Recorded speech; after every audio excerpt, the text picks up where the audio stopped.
2025 സെപ്റ്റംബറിൽ ദോഹയിലെ ഖത്താരയിൽ വെച്ച് നടന്ന ഇൻ്റർനാഷണൽ ഹണ്ടിങ് ആൻഡ് ഫാൽക്കൺ എക്സിബിഷനിൽ ഞാൻ കണ്ട കാഴ്ചകൾ തുടരുകയാണ്.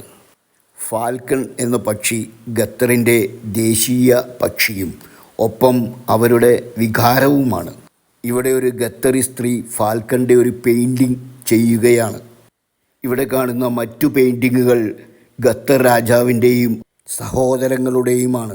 മാർബിൾ കൊണ്ട് തീർത്ത ഒരു ഹാൻഡിക്രാഫ്റ്റാണ് ഈ കാണുന്നത്.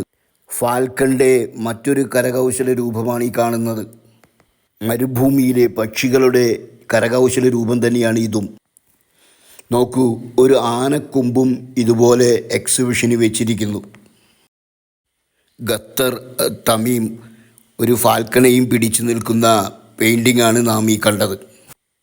ഇത് സ്പെയിനിൽ നിന്ന് വന്ന സ്കൾപ്ചറുമായിട്ട് വന്ന ഒരു വ്യക്തിയാണ്. അദ്ദേഹം ഫാൽക്കണിൻ്റെ സ്കൾപ്ചർ ഉണ്ടാക്കി കൊണ്ടുവന്നിരിക്കുന്നത് നോക്കൂ. ഇതുപോലെ തന്നെ മറ്റൊരു രാജ്യത്ത് നിന്ന് വന്നിട്ടുള്ള വ്യക്തിയാണ് ഇദ്ദേഹം ഫാൽക്കണെ പിടിക്കുന്നതിന് വേണ്ടിയുള്ള കയ്യുറയും അതുപോലെ തന്നെ അതിൻ്റെ കണ്ണു മൂടുന്നതിനുള്ള കൺമറയും കൊണ്ടാണ് വന്നിരിക്കുന്നത്.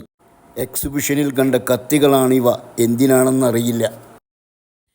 മരുഭൂമിയിൽ കാണുന്ന മറ്റൊരിനം പക്ഷിയാണ് മരുക്കൊക്കുകൾ. ശൈത്യകാലത്ത് മരുഭൂമിയിൽ ഇവ ധാരാളമായി കാണാൻ കഴിയും.